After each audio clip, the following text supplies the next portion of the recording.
It's a new year, and that means new smartphones. Guys, it's so exciting to be looking forward to all of these new phones, and there's just too many to keep track of. Every manufacturer wants to release their own version, their own design, and in this video I wanted to bring that all together and show you the best of 2017, what we have to look forward to. The Samsung Galaxy S8 and Samsung Galaxy S8 Plus. Now these are the two phones I am most excited about going into 2017. Samsung is always on top of their game, introducing new technologies, especially when Apple doesn't choose to release them. Apple holds on to them for years and years and years, but Samsung is like, here, take it all now. We're gonna give you all of it. So for this year, the Samsung Galaxy S8 is going to be getting even bigger. The display is increasing in size, but bezels are shrinking. The war on bezels is going strong, and Samsung is winning that one, and I'm so happy for it. And although we won't be receiving 4K resolution on this phone, there will be other improvements, such as the P3 color gamut on the display, also a new RGB pixel structure, which means you'll get more vivid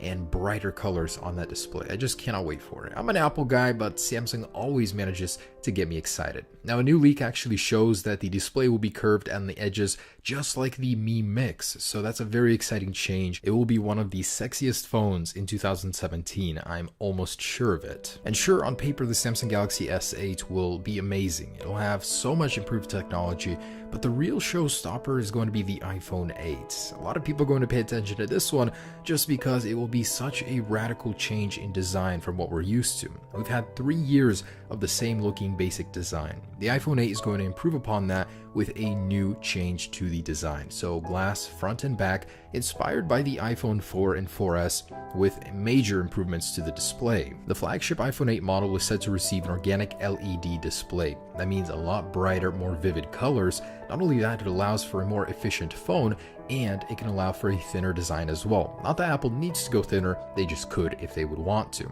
Also, a wraparound curved display. Where have we seen this before? I wonder. But nonetheless, I do embrace this change. It's about time iPhone had a major redesign. We've been looking at the same basic design for 3 years. So, no home button, an improved display, all glass design, but one of the most monumental changes will come with wireless charging. Not your regular typical wireless charging, but walk into a room and your phone starts charging almost immediately. How crazy would that be? Also rumored is an IP68 water resistance rating, so it'll match the Galaxy S7 now at 5 feet for 30 minutes. I cannot wait for this one. Apple could even advertise it as a swim-proof device like the Apple Watch 2. But that's not the only Apple product that's going to be released later this year.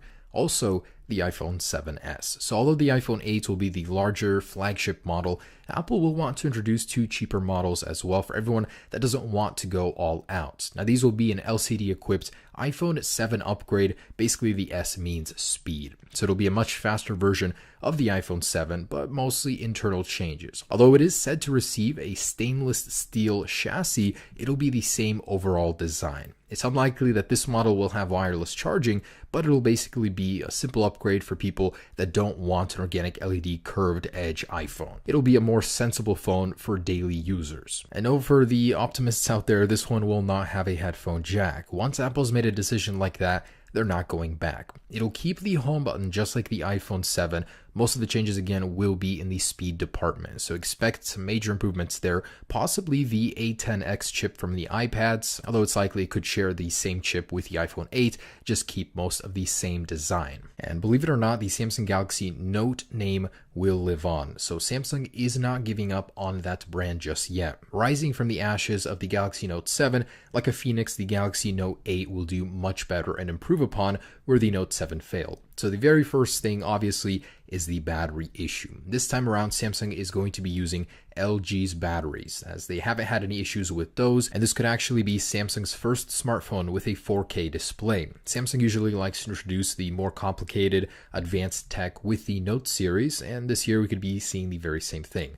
Also, the new S Pen 2 with a built-in speaker, possibly to produce some kind of noise, or like mimicking an actual pen, possibly. And as always, this is Samsung's powerhouse, so they want to make sure it is powered properly. This time they will be using the Snapdragon 835 processor, Exynos in certain markets of course, and 6 to 8 gigabytes of RAM. No businessman has time for lag. And man, LG does not like to give up. So the G5, this was a smartphone that didn't do particularly too well. It was that modular phone that you can actually swap out the bottom for and introduce new features. Now, it was a great concept. Why would this phone fail and not sell very well? Well, the only problem was with a phone like this, where the whole marketing scheme is that you can add modules to the phone.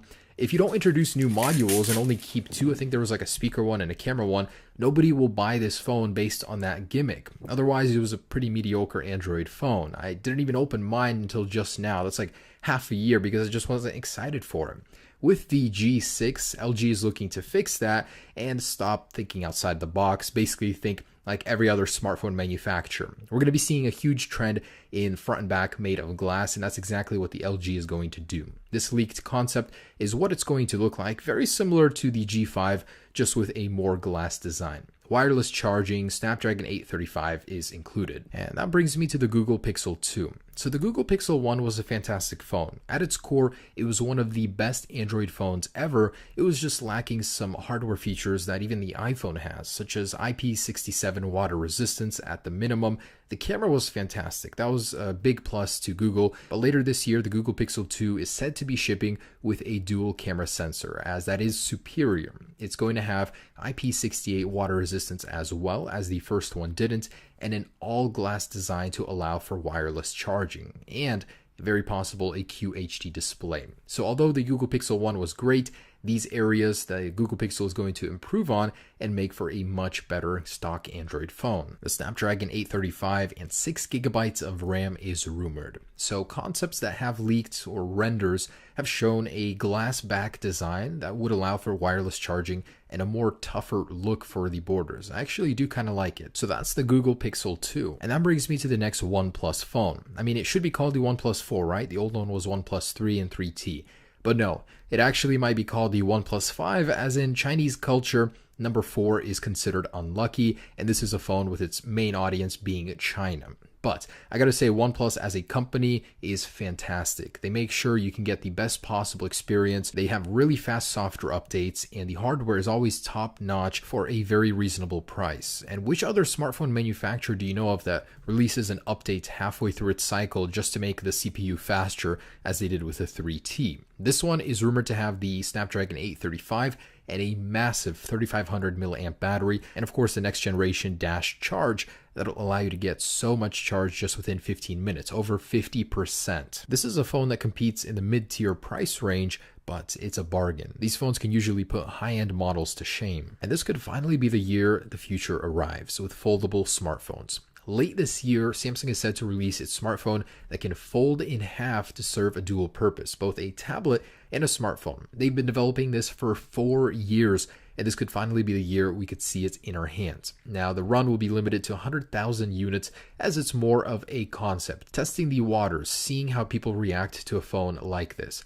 Of course, the tech is only possible with an organic LED panel, and I'm so excited to see this because this could start a revolution in smartphones. And the HTC 11. Who here even remembers what this company is? They used to make good phones back in the day, but now, not so much. Their sales aren't doing very well, but they're hoping to turn that around this year with the HTC 11. They're returning to their roots with a dual lens camera setup, just like on the iPhone 7 Plus, but they had this even earlier on their HTC 8. So they're hoping to improve the camera.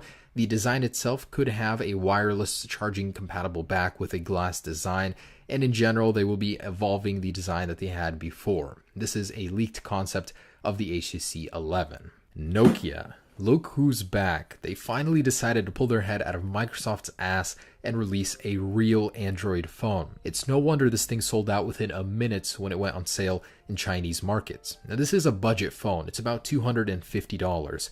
But for the price, it's quite amazing what they managed to stuff inside of it.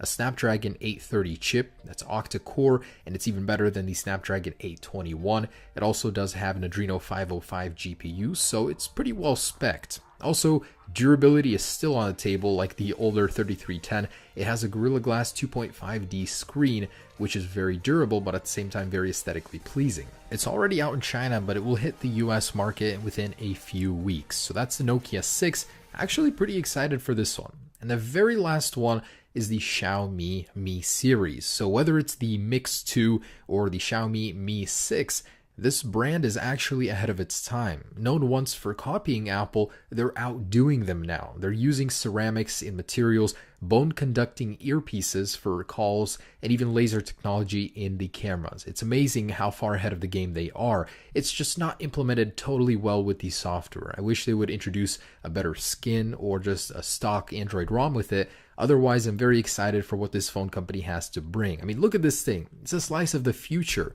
The borders, no bezels, it's just stunning. I cannot wait to see what they bring out next. And that's just a quick preview of the smartphones we have to look forward to. I'm really liking the trends I'm seeing.